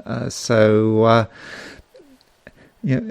be wary of that. But if you see outbreaks of anger or annoyance or irritation, perhaps don't overinterpret them, because Mars is not going to be in Gemini forever. Sure, it stays there for 6 weeks, and that Mars-Uranus conjunction, likewise. I mean, it's a heavy-duty aspect, but again, it will be breaking up within a week's time. It becomes exact on July the 4th, but after July the 4th, it does start to lose some of its power. But the other, really is important, and I think that relationships have to be monitored very carefully, and you need to be, quite honest about yourself and how you respond to other people. And at the same time, we have got a full moon. Okay, it might be today, might be late today, or it might be tomorrow. But this full moon, I mean, in a way, is kind of similar to what I was saying about Mars moving through Gemini, your opposite sign. A full moon is about awareness, so at least awareness is the right way forward. The more aware you can be, the better. With a full moon, the truth is available, and you don't necessarily want to make things too complicated. And I think that is the one problem of this full moon. You've got the moon in Capricorn, which is pretty straightforward energy. You could say moon in Capricorn, moon in an earth sign. It is what it is. You can touch it, you can see it. It is earthy, but it's opposition to Sun in Cancer, a water sign, rather emotional, and it just could be that certain things are being made to be complicated and emotional, and overly emotional. You don't want to get involved with this. It's just it's too much, but maybe there's a sense of exaggeration there. And perhaps with this full moon, it might occur to you that some things really are very simple. And the first answer, the easy answer, is the right answer. And it goes back to Occam's razor, doesn't it? I mean, Occam's razor. So what does Occam's razor say? That if you see something unexpected or something unusual, you immediately have lots of explanations for it. But the explanation you should go for is the one that is most simple, and don't overcomplicate. And if you can do that, especially when it comes to money, I think that is the right approach. And also Sagittarius, bear in mind what is important to you. And I think that there is going to be one thing that really does matter, something that you really want to hold on to, and you keep thinking about it, and perhaps you even keep talking about it. And in your own quiet way, Sagittarius, I think that today you can be quite persuasive, particularly when you're talking about things that really are important to you. And I should also point out that Mercury is going retrograde. Mercury is retrograde. And, Mercury stays retrograde for 3 weeks. And there could be something a little bit frustrating about this retrograde Mercury. Because, Mercury was getting really close to a conjunction with Jupiter, your ruler. And it felt that something was coming together. And then Mercury started going slower and slower. It never made that conjunction to Jupiter, and now Mercury is going retrograde. And Jupiter, of course, is about to change sign. It's about to move into Leo. So at first, this retrograde Mercury just might be rather frustrating. You thought you were out of a tunnel. I'm not indicating that you really are in a tunnel. It's not quite that bad. But you thought things were starting to simplify. And now they're going in the other direction. And remember what I said about the full moon. I mean, you should be trying to make things as straightforward as possible. But you're not going to make everything easy, and some things might remain a mystery. And while Mercury is retrograde, just certain things will perhaps just defy explanation. You can try your hardest to understand them, but they still remain rather complicated. And this might relate to other people. I've just talked about relationships and other people's reactions, and some people, they might get angry, they might do things that annoy you, but are you going to be really able to get to the heart of the matter while Mercury is retrograde? Possibly not. And likewise, you might have some uncertainties about where you are going. You thought it was all becoming clear, but don't worry. You've got 3 weeks of Mercury going retrograde, and there are perhaps things for you to work out, things for you to just reflect on. And so, don't be in a rush to make decisions. Don't be in a rush to sign on the dotted line. Capricorn. We have a full moon, and this full moon is in Capricorn. So with a full moon in Capricorn, that's got to affect you. And so this full moon, it takes place London time at 56 minutes past midnight tomorrow, Tuesday. So if you're in London time, that is London time, by the way. So if you're in Europe, Asia, Australasia, in fact, the full moon isn't until tomorrow. But I mean, I still think I should mention it in this video, Monday. That's my decision, because tomorrow I've got something else to talk about. Tomorrow, for Tuesday, I want to talk about Jupiter moving into Leo. But if you're in the Americas, then that full moon is today, late today. So I don't think it really matters whether I discuss the full moon today or tomorrow. The point is, it's here, and certainly the moon is in Capricorn. And so it's across the main axis of your chart, this full moon. And it could say something about relationships. I mean, that is a standard way of looking at things.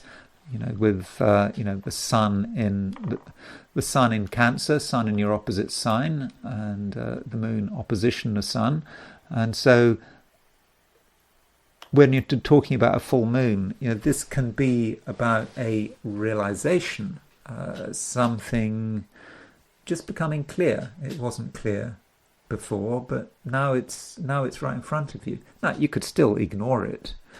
You could ignore the truth. You could look away. But if you want to know the truth about someone, or not just one person, maybe a group of people, then the truth is available. And deep down, you know the truth. Now, fortunately, you being a Capricorn, you're not afraid of the truth, really. I mean, that is a thing about Capricorn. Capricorns can deliver bad news in a very sort of matter-of-fact way. Maybe a bit like Taurans, maybe more so from Taurans. They can just be very matter-of-fact about something very difficult. And I think that you can be matter-of-fact to yourself. I'm not necessarily suggesting you're dealing with anything really difficult. It's the truth. But, it could be something fortunate. In terms of relationships, it might be a realization that someone can really be good for you. They can be a major plus in your life. I mean, that is a truth. Of course, it can also be the realization that another person is just a complete disaster and is best avoided. So being matter of fact about things today is you're being true to yourself, and it's also about moving things on quickly because you don't want to linger. If a truth is available, you just want to take advantage of it, as quickly as possible. And so it's a time to really illuminate things. And with a full moon, it might indicate, in terms of an existing relationship, that there is a change. There is a change of phase. A relationship is going to move from one stage to another stage. It could be the end of a relationship, but it's quite possible for people to get married, for example, with a full moon conjunct their Venus. I mean, okay, that's a transit, but I mean, you shouldn't always think that new moons are good, full moons are bad. It doesn't always work like that. But okay, all things being equal, new moons tend to be more fortunate than full moons. But I wouldn't get too worried about it. And once you have the truth, I mean, that means that you can move on. And as far as your general attitude, I mean, I think that your general attitude, as it has been for the last few weeks, is actually quite positive. I think you remain positive. You can have positive thoughts. You can look at something which perhaps other people see as being difficult, perhaps even more than difficult, as potentially disastrous. You can look at it and you can just see things from a different angle, and you can realize that things in the end could really work for you and everyone else if they were given a chance. And so if you find yourself in a situation where people are negative, they think that it's all going to end badly, then I think that you can suggest an alternative interpretation, an alternative view that just makes things just look a lot better. So maybe in the end, Capricorn, you can be optimistic. Yeah, you can be optimistic. Sure, you can deliver bad news if necessary, but you're not going to exaggerate the bad news. That's what I mean by being matter of fact. If you're matter of fact, you just say the news as it is. I mean, you're not exaggerating anything, and news perhaps in itself is neutral, and there is perhaps an optimistic way of looking at it. Aquarius. Mars is, of course, now in Gemini, and Mars is out of Taurus.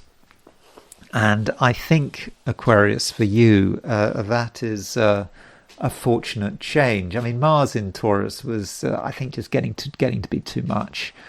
I mean, Taurus, yeah, it's a fixed sign. You're a fixed sign.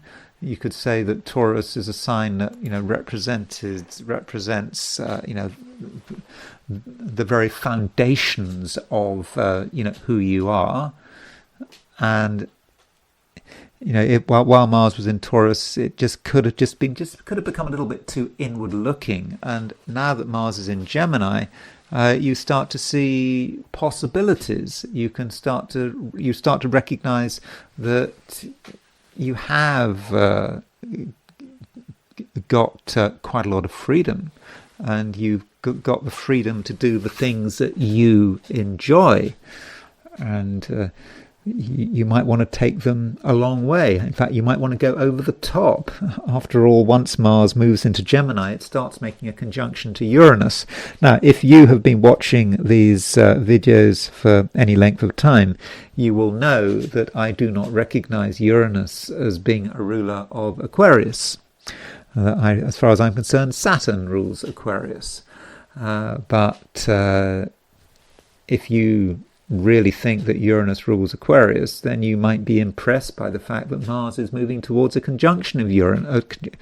Let me say it again. If you think that Uranus rules Aquarius, then you might be impressed that Mars is conjuncting Uranus, and so that really does stir things up.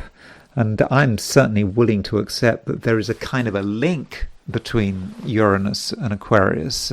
Uranus has a certain sympathy with Aquarius. So, maybe Mars conjunct Uranus isn't such a bad thing, and maybe this just does give you the opportunity to do something really quite dramatic. And so, all week, Mars is moving closer and closer to the conjunction of Uranus. That conjunction becomes exact on Saturday. Now, there are all sorts of reasons why this Mars-Uranus conjunction might be a problem, which I'll be talking about very soon. But on a personal level, provided you're not doing anything dangerous, it might be quite exciting, this Mars-Uranus conjunction. It may allow you to do something really dramatic without being dangerous, which really, establishes your individuality, and you make it clear to everyone, who you are and what's important to you. And additionally, we have a full moon, and this full moon, I don't think that it has a huge impact on you. I think with the full moon, you're aware of what you can do. You're aware of the potential for doing stuff which is really exciting and interesting. But as the moon moves through Capricorn, you perhaps want to keep certain things to yourself. You don't want to tell everyone what you're planning, and you may value your own privacy. And in a few days' time, things will change. But for the moment, you don't want to reveal too many things. But maybe with this full moon, there are things you kind of want to reveal to yourself. And so if you ask questions, if you look at the details of things, then you may start to understand perhaps something about yourself. You understand something about the way you think and the way you react, and so it could be a good time for kind of self-analysis, as opposed to going to someone else for therapy or for analysis. You talk to someone, and you get some feedback, and that could be actually you don't want to sorry, I'm getting confused. You don't want to talk to another person. I don't think you're interested in that, but I think you can have an internal dialogue which can help you understand yourself. And there may be certain things going on, certain details you notice, which really could be of major significance, things which really tell you about your own past, tell you about yourself, and you don't have to be open about them, so you can keep that to yourself, but all the while do think about what is important to you. And as I've already said, I think your creative self-expression, even your wild creative self-expression, is something you should be thinking about. But again, it's not something that has to be shared, at least not at the moment. Pisces. The moon is now in Capricorn, and it's making an opposition to the sun. So moon opposition sun, of course, by definition, that is a full moon. And so this full moon, might be today, might be tomorrow. That kind of depends on your time zone. And so this full moon could be about sharing. And so by sharing, I mean there are things that you might have been sort of working on, you've been sort of trying to develop in your own way, and you can only go so far. And it might occur to you that you perhaps need to talk to other people about some of your ideas, some of the things you've been developing, and get some feedback. And additionally, there could be a sharing element to it. So if you've been working on something, you don't want to keep it to yourself. You don't want to take it to you don't want to take it to the grave, do you? And I think that the right people can really give you some good feedback, and they can give you, perhaps cooperation as well. But it is the right people. I mean, we're not talking about anyone. I'm not suggesting that you tell perfect strangers what you're planning, what you're thinking. It's people who you trust, people who have a track record of being reliable. So it's important not to do things on your own if possible. And at the same time, Pisces, when you communicate, I think that you're able to come across in actually quite a powerful way. It's clear that some things really are important to you, and this kind of links to what I've just been saying. So if you've been working on something on your own, by yourself, and you tell the right person about what you've been doing, you will be very convincing, and you can actually be very persuasive. And so that's something that you should be thinking about. Yet, as far as relationships are concerned, and your own sharing your creativity aside, just relationships in general, with particular people, I'm not talking about society at large, particular people, well, Mercury is going retrograde. Mercury is stationary, and obviously Mercury will be retrograde for the next 3 weeks. So you might find, Pisces, that certain people are slowing down. They are maybe becoming less decisive, and you might have thought you had their agreement about a particular subject, and when you check, you might find that they're not quite so committed. So if you're in a situation where you are assuming that you're going to get support from a particular person, you thought it was all planned, just consider the possibility that they've changed their mind, or even that they've forgotten. I mean, some people can be unreliable while Mercury is retrograde. And so, you don't want to be in a situation where your plans are completely reliant on another person's help and cooperation, because they could let you down, and they're not going to let you down, I don't think, because they're nasty or because they want to upset you. It's just because there are things going on in their life. Maybe they've forgotten, maybe they've become temporarily unreliable. That's just how people are, and it's how Mercury retrograde can be. And you therefore shouldn't put yourself in a position where you can be let down. But as I've already suggested, you have to get the balance right. individual people can let you down. People as a whole can be relied on. I know that sounds a complete contradiction. I mean, it may be that if you're in a close relationship with someone, then that someone could be unreliable. Almost the person you absolutely trust the most could be temporarily unreliable. Yet maybe your friends or people, close friends, then I think you're less likely to run into unreliability.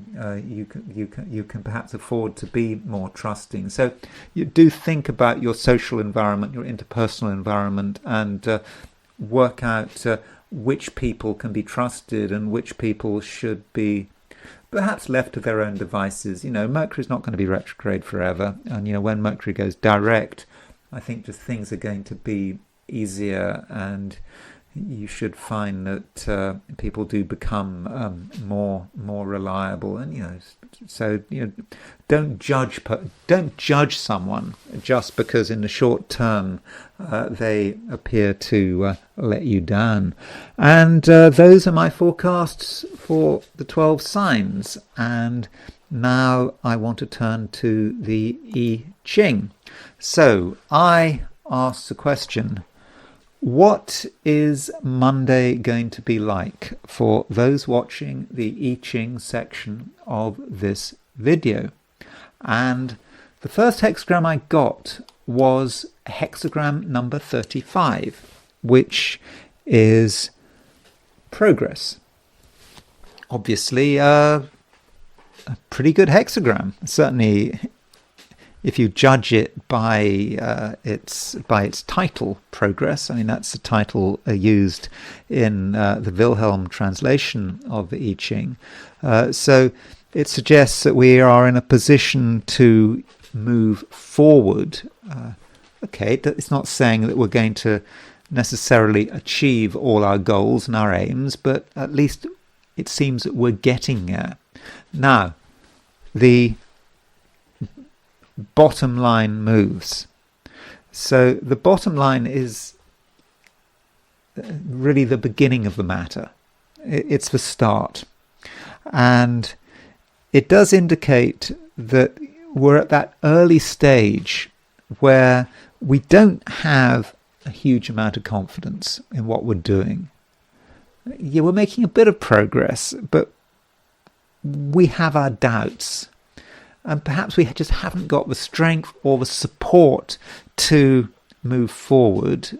But it's not a time to be too worried. We just have to ask ourselves, what is right? What is the right kind of action? And it does seem that there are forces which are working to hold us back. So yes, there is progress, but it may not be the kind of progress we were hoping for. It is quite slow, and there are going to be obstructions on the way. But if we are sincere, we will make some progress, and we're certainly heading in the right direction. Now, we have the bottom line moving. And so with the bottom line moving, that means we move to a second hexagram. And that second hexagram is hexagram number 21, which is biting through. So biting through, kind of makes sense in light of the previous hexagram of progress. So this biting through, normally the I Ching seems to suggest that biting through relates to some kind of punishment. We have to punish people. Not in an excessive way, but we're dealing with people who are maybe not getting things right. They've got bad habits. Maybe we're talking about ourselves who are not necessarily being as useful as we should be. And of course, biting through is talking about biting through to the gold. There's something which is covered in leather or some hard material, and we have to get through it in order to find the value and the gold in it. And so if we are finding ourselves stuck, which I think we might with that previous hexagram progress, because we're not making as much progress as we would like to make. And I think the thing is, we reach a point where we do have to bite through, where we have to get through something which is really difficult. And it may not just be about punishment. It may be about looking at ourselves and our own actions and what we've done wrong in the past. But it seems that there's something we just have to get through. It's difficult, but it's not impossible. And if we can get through that hard coating of whatever it is, then potentially we can make a breakthrough, and then our progress can continue. So today, don't be surprised if there's just a moment where you thought you were making progress, that suddenly something becomes really difficult. When it may be another person. It may be another person who is being unreasonable, who's got a bad attitude, in which case, there might be a punishment element, and the punishment element would be, I don't know, giving someone a talking to, telling someone that they've got it wrong, telling someone they have to get their act together. I mean, something like that. And then, hopefully they will listen to what they're being told, and they'll change their behavior, and then the progress can continue. So that's it. That's all I've got to say in this video. Thank you very much for watching. If you enjoyed this video, I'd be very grateful if you were to like it. If you're not subscribed, I'd be super grateful if you were to subscribe. If you want to buy me a coffee, there's a link in the description, and I will talk to you again tomorrow.